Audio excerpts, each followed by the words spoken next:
Jesus, Salvador, outro igual não há.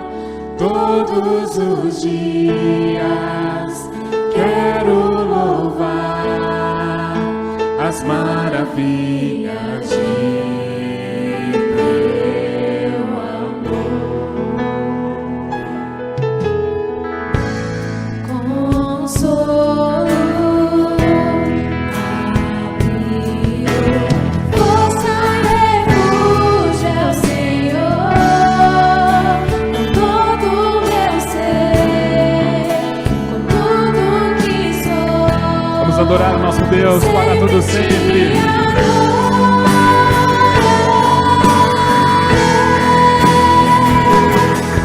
Cantando ao Senhor toda a terra e cantemos poder, majestade, louvores ao Rei.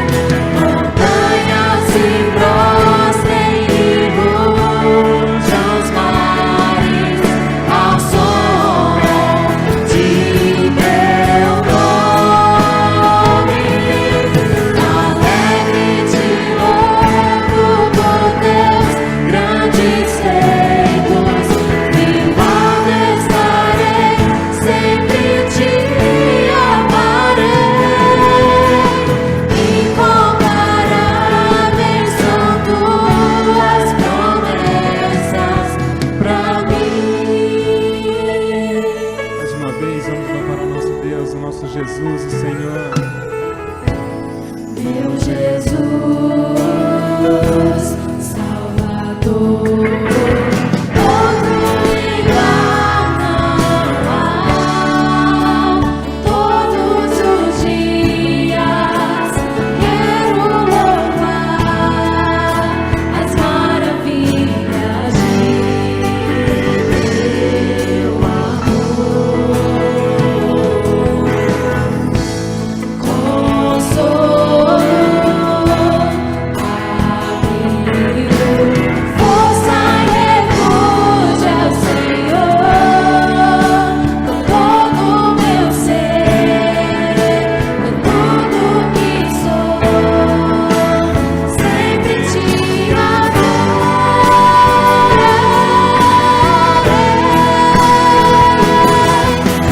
Aclame ao Senhor toda a terra e cantemos poder, majestade, louvores ao Rei. Montanhas se prostrem e rujam os mares ao som de teu nome. Alegre te louvo por teus grandes feitos, vivo estarei, sempre te amarei. Incomparáveis são tuas promessas. Aclame ao Senhor toda a terra e cantemos poder, majestade, louvores ao Rei. Montanhas se prostrem e rujam os mares ao som de teu nome. Alegre te louvo por teus grandes feitos, vivo estarei, sempre te amarei. Incomparáveis são tuas promessas, incomparáveis são tuas promessas, incomparáveis são tuas promessas pra mim.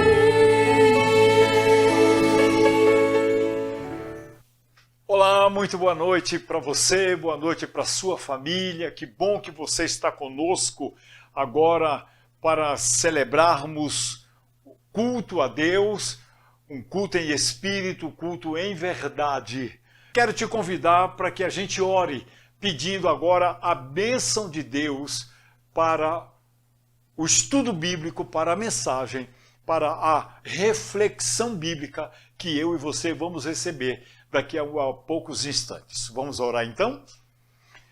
Bendito Senhor Deus, nosso Pai, nós lhe agradecemos o dia que o Senhor nos deu até aqui e a alegria de sabermos que nós cremos num Salvador que nos enche de esperança e que tratou de fazer transformação na nossa vida, e é o que Ele quer continuar fazendo na vida de tantos aos quais nós vamos seguir pregando o Evangelho do Senhor Jesus Cristo.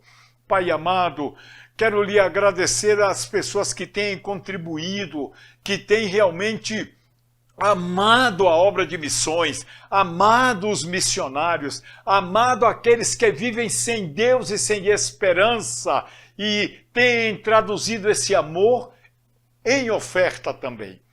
Pai, queremos lhe pedir sua bênção para o estudo que vamos ter agora, que o teu Espírito nos conduza em verdade, para que sejamos abençoados, edificados em todas as coisas que aqui vamos refletir e conferir na sua bendita palavra. Oro por mim, oro pelos irmãos que estão aí na frente do equipamento de televisão ou do notebook ou mesmo do celular, em nome do Senhor Jesus Cristo. Amém, Senhor. Amém. Nessa série de estudos sobre o crescimento cristão e a maturidade espiritual, nós temos trabalhado o fato de que duas coisas que podem nos fazer crescer na vida cristã e amadurecer na vida espiritual. As duas são os conflitos da vida e a vida de oração. Desde a quinta-feira da semana passada, no nosso último estudo, a gente está, o estudo do dia 6 de agosto, a gente começou o nosso terceiro assunto, que é o crente pode crescer na vida cristã e na vida espiritual através do culto. Ou seja, o culto, além de ser algo que preparamos para oferecer a Deus, é algo que nessa atitude de nos prepararmos para oferecer a Deus e oferecermos, nós então podemos sair mais com a vida cristã mais efetivamente crescente na nossa vida espiritual e na nossa vida cristã. O nosso estudo de hoje, que é o estudo de número 2, sobre o culto cristão, eu quero lhe pedir para abrir a Bíblia no livro dos Salmos. Livro dos Salmos, capítulo 96. Abra ali a sua Bíblia, vamos ler 3 versículos neste Salmo 96. Salmo de Davi, é um salmo de cânticos. Vamos ler os versos 7, 8 e 9 do Salmo 96. Leiamos. Deem ao Senhor, ó famílias das nações, deem ao Senhor glória e força. Deem ao Senhor a glória devida ao seu nome. E entrem nos seus átrios trazendo ofertas. Adorem o Senhor no esplendor da sua santidade. Tremam diante dele todos os habitantes da terra. Na semana passada, dia 6, nós fizemos uma rápida análise no texto bíblico de Êxodo, capítulo 20, do primeiro verso até o verso 7, que é o primeiro texto na Bíblia que aparece a palavra culto. Esse texto bíblico está no contexto da doação dos 10 mandamentos. E lá nós vimos Deus determinando alguns critérios, alguns princípios e alguns valores para a celebração de cultos. Hoje nós vamos para o nosso segundo estudo,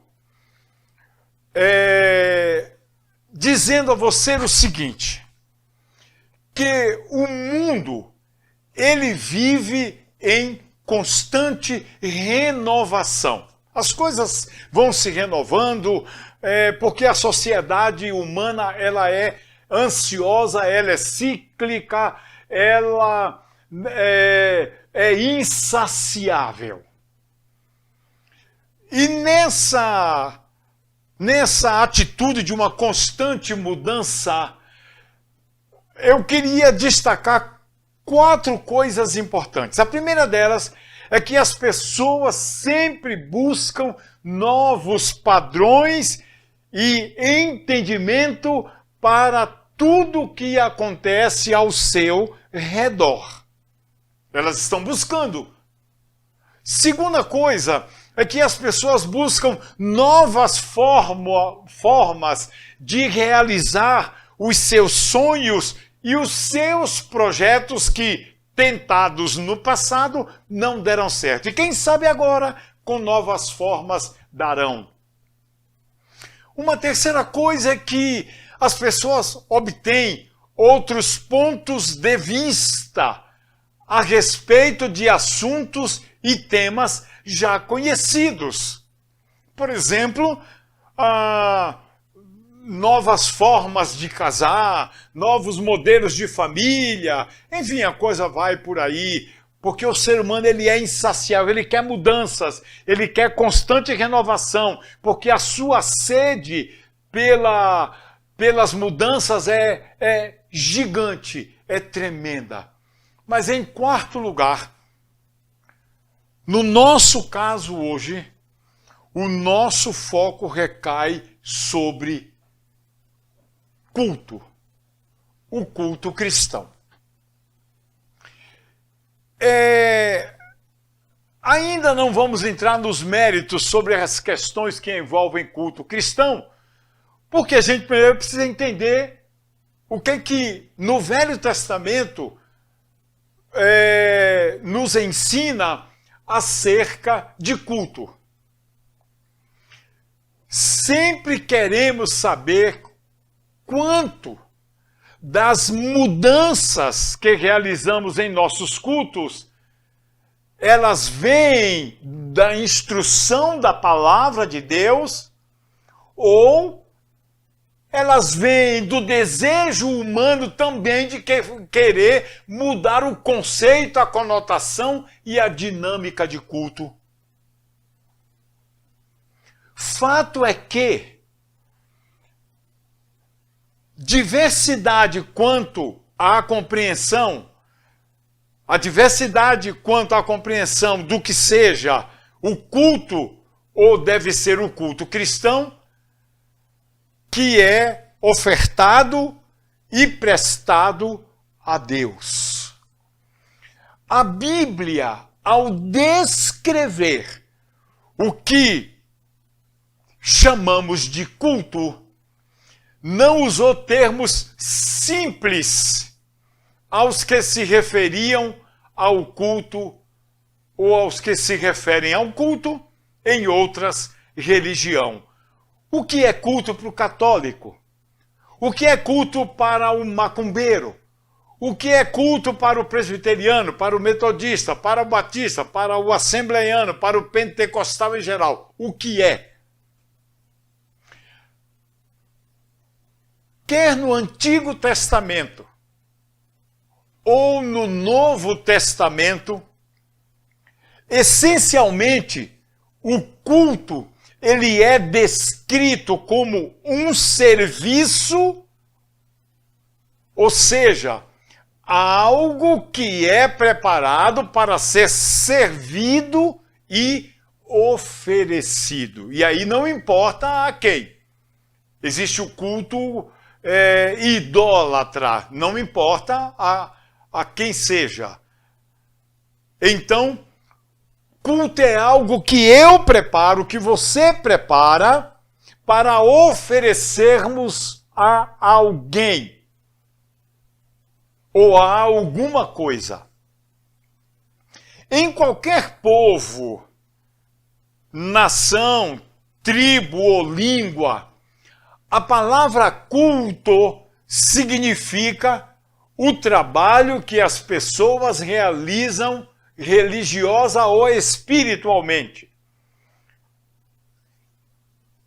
Culto não são pessoas se divertindo, alegrando-se, fazendo o que acham ser bom, fazendo trivialidades, fazendo pantomimas e até mesmo em alguns cultos fazendo algumas palhaçadas. Não é assim.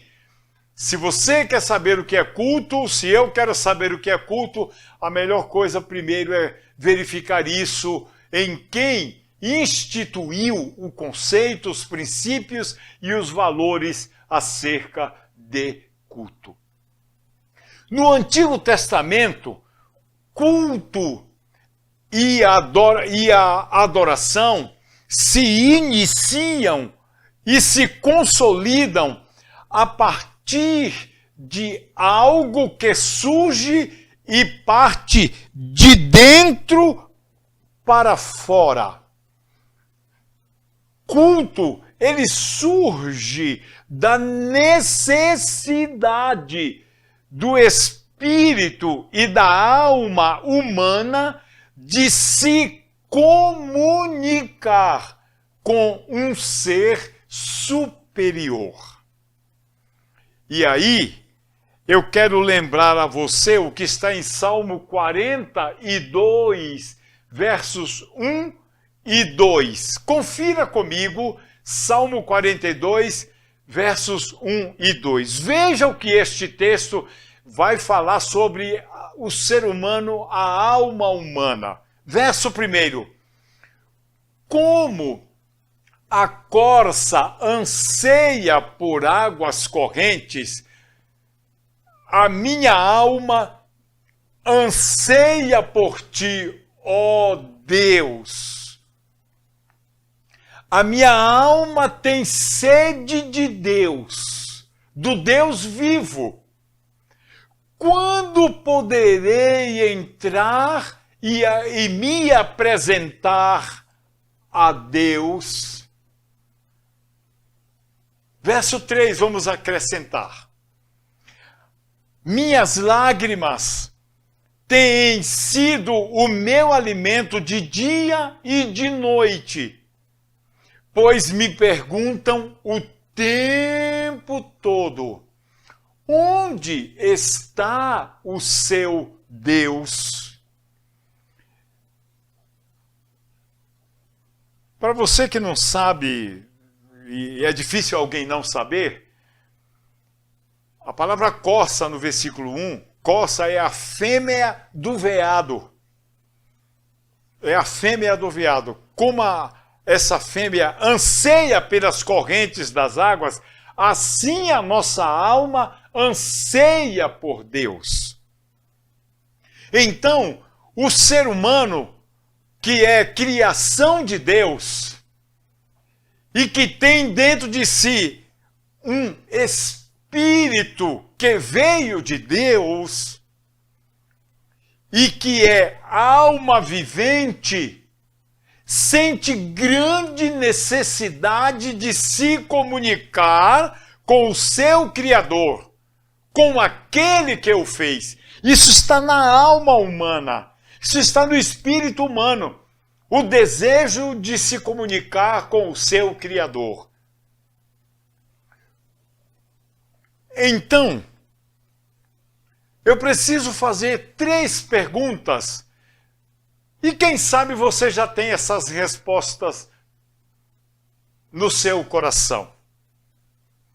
Primeira pergunta: posso cultuar e adorar a Deus segundo os princípios e os ensinos do Velho Testamento? Posso?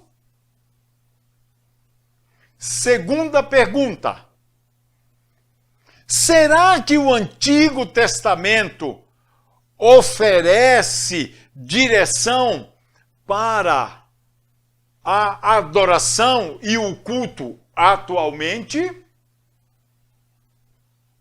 Ou seja, ele é base para nós hoje? Terceira pergunta: as práticas do culto no Velho Testamento podem ser aplicadas ao culto cristão, aquele que é celebrado e oferecido a Deus por meio do Senhor Jesus Cristo? Pode? Então, meus irmãos, eu quero convidar você a que por algumas quintas-feiras, além da semana passada e de hoje, estudemos 5 épocas bíblicas diferentes nas quais o culto era prestado a Deus no Antigo Testamento. Lá no Antigo Testamento. Como é que era o culto, a forma do culto, a essência do culto, os princípios, os critérios e os valores do culto a Deus lá no Velho Testamento. Se nós não compreendermos o que está no Velho Testamento acerca do culto, sobretudo com base no livro de Gênesis e com base no livro de Êxodo, ou seja, como era o culto de Gênesis do princípio até o livro de Êxodo. Como surgiram os comportamentos que deram origem ao culto.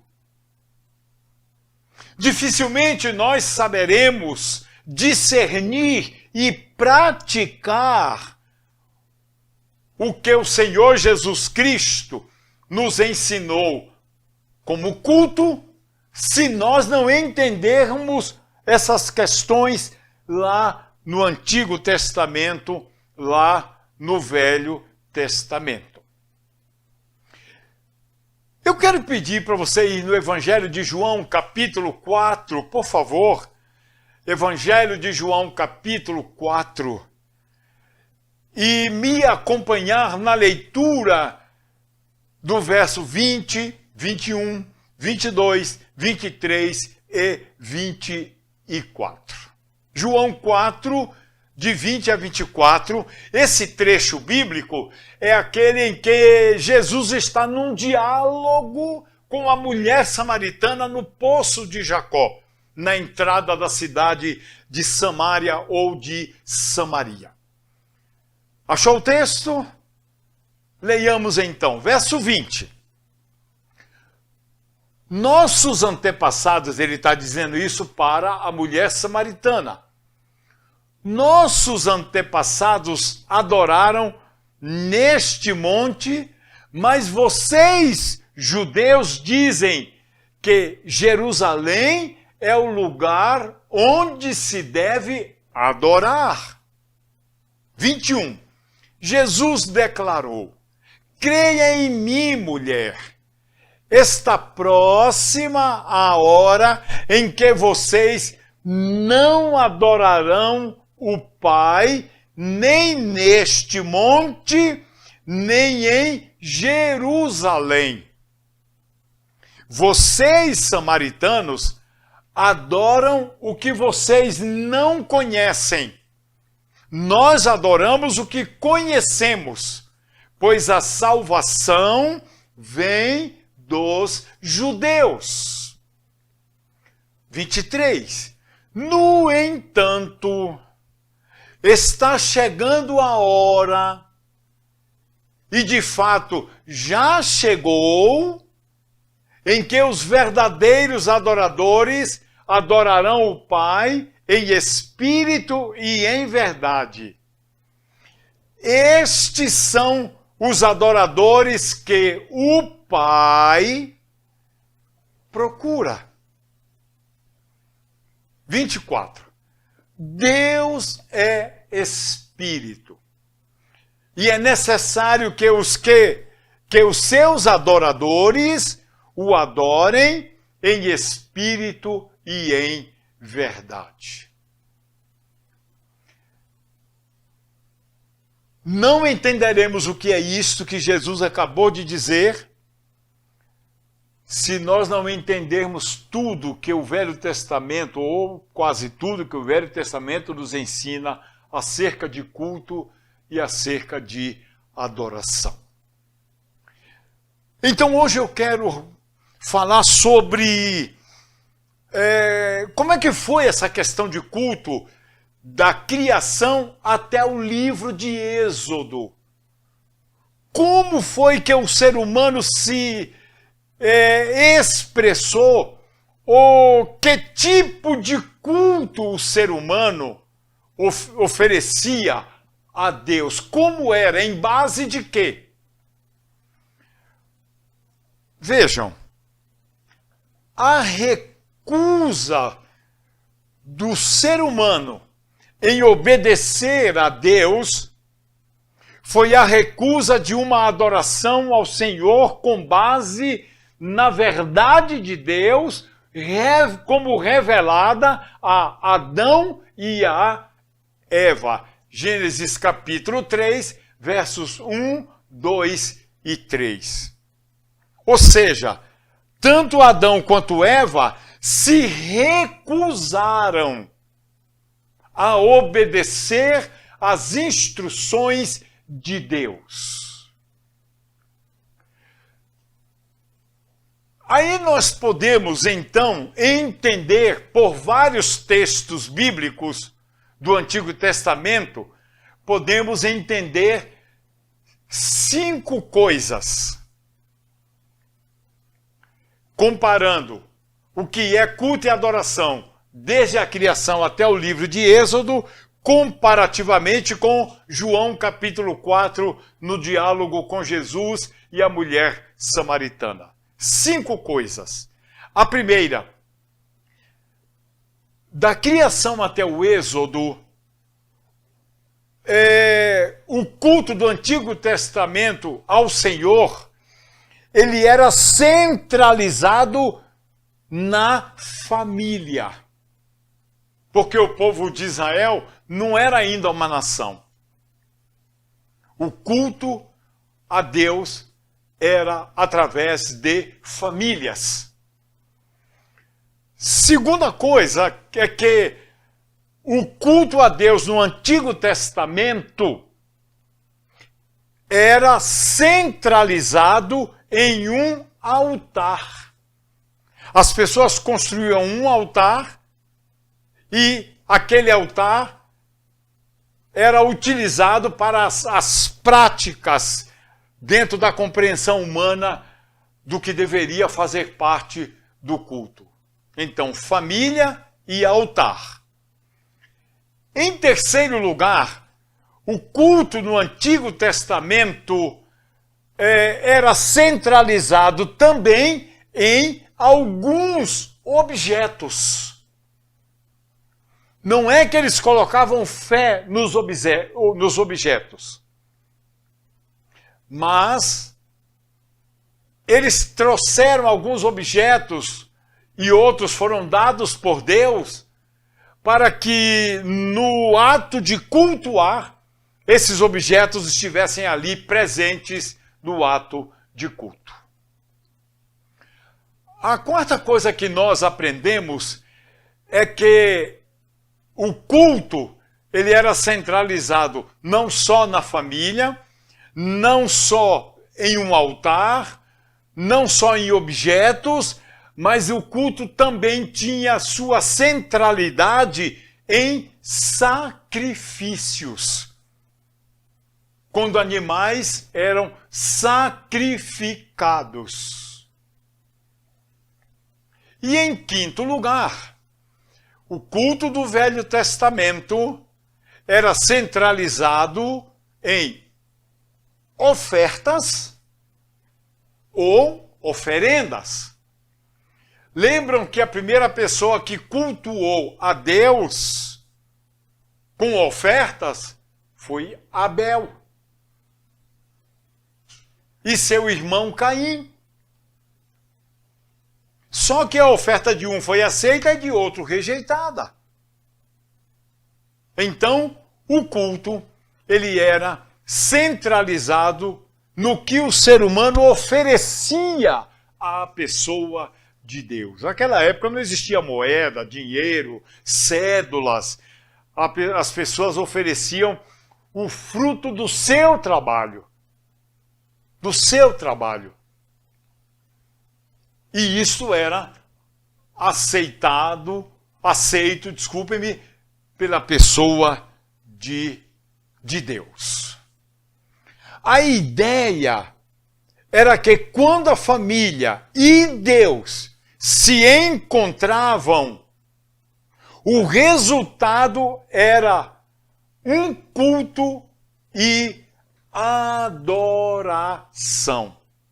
Era um encontro de Deus com a criatura, do Senhor com o servo. Este encontro sempre gerava da parte do ser humano uma atitude de adoração e de culto a Deus. Com base nisso que acabei de lhe falar, esse encontro entre a família e Deus, as pessoas e Deus, os cultuadores no Antigo Testamento expressavam sua reverência, sua adoração a Deus através da doação de alguma coisa para Deus. Eles ainda não tinham a compreensão de que poderiam adorar a Deus em espírito e em verdade. E como eu disse há pouco, Abel foi o primeiro a expressar algo através de ofertas. A oferta no culto é muito importante para mim, para você, porque ela tem muito a dizer para Deus. Porque ela parte do coração, ela parte da minha alegria, ela parte do meu contentamento, ela parte do reconhecimento do que Deus me deu. E aí eu oferto a Ele uma parte do que Ele me deu. Gênesis 4, de 1 a 6, conta a experiência de Abel e Caim com Deus. Mas também Gênesis capítulo 8, versículo 20. Outra coisa é que os cultuadores no Antigo Testamento se expressavam, como dissemos há pouco, através de sacrifícios. Quando animais eram sacrificados, mas não podia ser qualquer um tipo de animal. Um exemplo de um culto através de sacrifício está na experiência de Deus com Abraão, em que Deus pede a Abraão para sacrificar o próprio filho Isaque. Abraão não questionou, Abraão não rejeitou a proposta de Deus, Abraão pode ter até ficado doído e condoído por dentro, mas se Deus deu, Deus está pedindo, então eu vou devolver a Deus aquilo que veio de Deus, que é o único filho que eu tenho. E aí Abraão pega 2 empregados, mais o filho, e vão para o monte do Senhor. E lá, Abraão constrói um altar, põe a lenha, ata o fogo na lenha, pega o cutelo para cortar o seu filho, para ser oferecido em sacrifício a Deus. Só que Deus proveu e falou para Adão não tocar no filho dele. O que Deus só fazer então é verificar se o coração de Adão está no filho ou no Criador. E o resultado revelou que o coração dele estava no Criador. E por isso, Deus então poupa Abraão de sacrificar o seu filho Isaque. Concluindo por hoje, mas seguindo na semana que vem, no dia 20, eu quero concluir dizendo o seguinte: nesse encontro da família com Deus, de Deus com a família, nesse encontro, algumas coisas eram praticadas. Uma delas, havia já desde aquela época a prática da expressão da gratidão. Culto como expressão da gratidão do ser humano ao seu Criador por existir. Culto de gratidão. Se uma colheita foi abundante, cultuavam com gratidão, e assim sucessivamente. Mas também, quando havia um encontro de Deus com a família e a família com Deus, os cultuadores no Antigo Testamento se expressavam através de doações. Isso me faz lembrar do salmista que perguntou assim: que darei eu ao Senhor por todos os benefícios que me tem feito?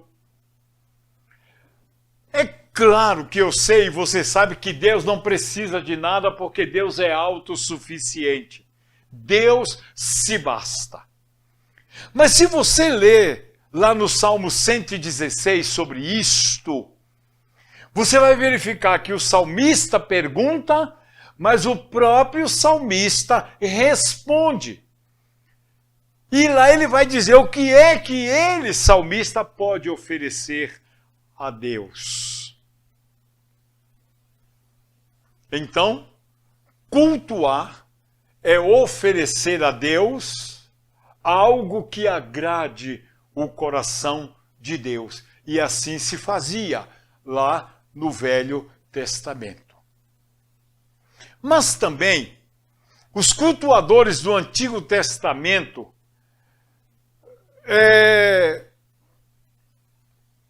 viam no sacrifício, que é algo que foi pedido por Deus, exigido por Deus, principalmente a partir da Páscoa, da instituição da Páscoa no livro de Êxodo, o sacrifício de um animal sem defeito, sem mancha nenhuma. O animal tinha que ser absolutamente perfeito. Perfeito. Então existia um animal que era morto, o sangue era aparado, e com uma plantinha chamada isope ou isopo, ela era molhada no sangue e borrifada sobre o altar de sacrifício, e o cheiro do sangue subia. O sangue é vida, subia agradável a Deus. E um outro animal, igualmente limpo e puro, era o chamado o bode expiatório. O animal que era trazido, ele não era morto, o sumo sacerdote impunha as mãos sobre aquele animal para transferir os pecados das famílias, das pessoas sobre aquele animal. Esse animal depois era levado por alguém o mais longe, distante possível, muito longe, e abandonado. Ele era deixado para lá como sinal de que os pecados tinham sido levados embora.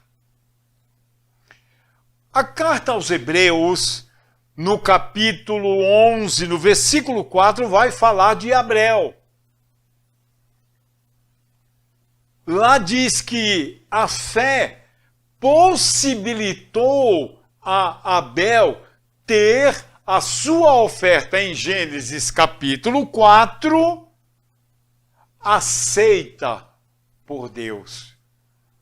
Houve uma atitude de fé em Abel. Está lá em Hebreus capítulo 11, no versículo 4, quando a palavra de Deus dá testemunho sobre Abel. E aí, eu quero lhe dizer que a ausência de fé no ato de cultuar impossibilitou o culto de Caim. Que esse culto fosse aceito por Deus. Caim não seguiu as instruções que estão subentendidas em Gênesis capítulo 4, versículo 7. Depois você pode ler lá. Tem umas instruções dos motivos pelo que Deus rejeitou o culto de Caim e aceitou o culto de Abel. Terminando, finalmente, examinar as intenções e avaliar as atitudes que devem ser exercícios constantes na vida dos que cultuam a Deus, é necessário. Ou seja, qual é a minha intenção quando eu me apresento, me ofereço na presença de Deus para cultuar a Ele e adorá-lo? O que é que está na minha intenção? Mas em segundo lugar, como é que eu posso avaliar as minhas atitudes durante todo o meu culto? Quando eu abro a boca para cantar, quando eu entrego o meu dízimo, quando eu consagro a oferta, quando eu ofereço toda a minha reverência e minha atenção à pregação da palavra, para verificar o que aquela palavra tem para mim naquela noite, as orações que eu acompanho, que eu faço ou acompanho no culto, avaliar as minhas atitudes no culto. Examinar as intenções e avaliar as minhas ações pode nos levar a sair do culto certos de que Deus foi por mim adorado, por mim cultuado.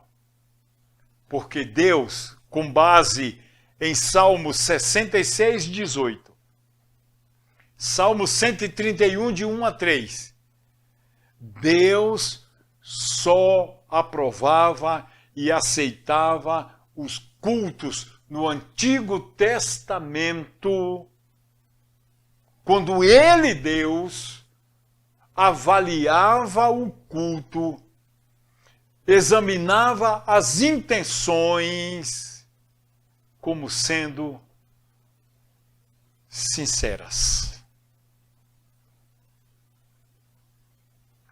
O incrível é que eu posso está sinceramente errado, pensando que cultuei, que adorei, e aí eu saio falando, nossa, o culto foi uma bênção, o culto foi isso, o culto foi aquilo. Não sou eu nem você que tem que dizer se aceitou, gostou ou não gostou do culto. É Deus. É Deus. E é isto que será o nosso aprendizado durante algumas semanas. Na próxima semana, dia 20, no culto da próxima semana, nós vamos falar sobre como era o culto do Êxodo até o momento que se estabeleceu reinado em Israel. Aí já era uma nação e tirar os profetas do cenário efetivo e colocar o cenário, os holofotes na pessoa do rei. Semana que vem a gente vai falar sobre isso. Então, aprenda, avalie. Essas palestras estão gravadas. Você pode ir no YouTube e ouvir e assistir quantas vezes você quiser para fixar em sua mente e no seu coração esses ensinos da palavra de Deus acerca de culto. Culto como critério para o meu crescimento cristão, culto como critério para a minha maturidade espiritual. Antes de cantarmos a última música e encerrarmos o culto, nós vamos ter um momento de oração. Oremos ao Senhor. Ó Deus, nosso Pai, nós te louvamos com muita gratidão porque a tua palavra é a verdade. E ela não nos deixa sem as instruções necessárias para que saibamos o que fazer, como fazer, por que fazer. Para que conheçamos, saibamos e conheçamos toda a verdade do Senhor e vivamos em cima da verdade e que tudo o que fizermos, incluindo o culto, cultuemos em espírito e em verdade. Que teu Espírito abençoe o nosso coração. Te louvamos, ó Deus, porque podemos buscar no Senhor a direção e as sustentações para esse tempo em que alguns irmãos estão sem vida profissional desenvolvida, com limitações financeiras, mas com alegria dizemos que esses irmãos jamais passarão necessidade, porque a tua igreja está aqui para abençoar essas vidas. Ó Pai, abençoa aqueles vizinhos, aqueles familiares, aqueles amigos, aqueles colegas que ainda não experimentaram a tua graça em Cristo. Que sejamos nas tuas mãos os canais de comunicação do Evangelho da Graça, para que eles tenham esperança e transformação vindas de Jesus Cristo. Muito obrigado pela tua presença em nosso meio.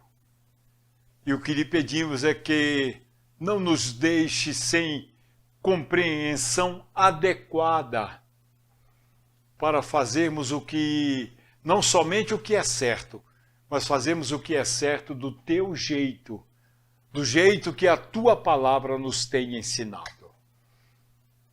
Oramos em nome do Senhor Jesus Cristo. Amém. Amém. Antes de cantarmos a última música, quero me despedir, expressando a você os meus votos. Fique na graça de Deus em Cristo. Fique na paz de Cristo. Tenha uma boa noite de descanso com sua família. Deus te abençoe. Tchau.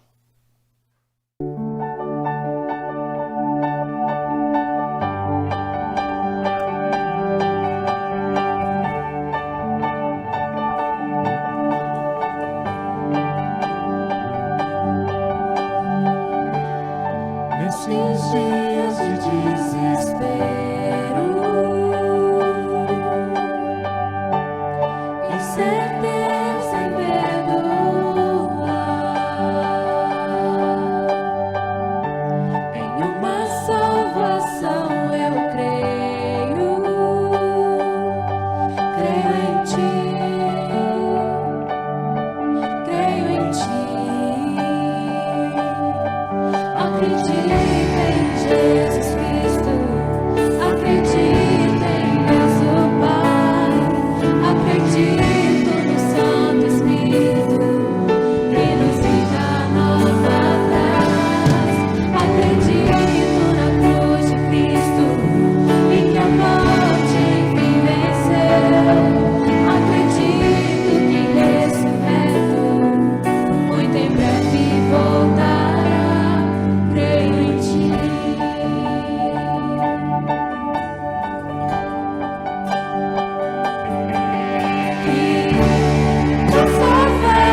de ti.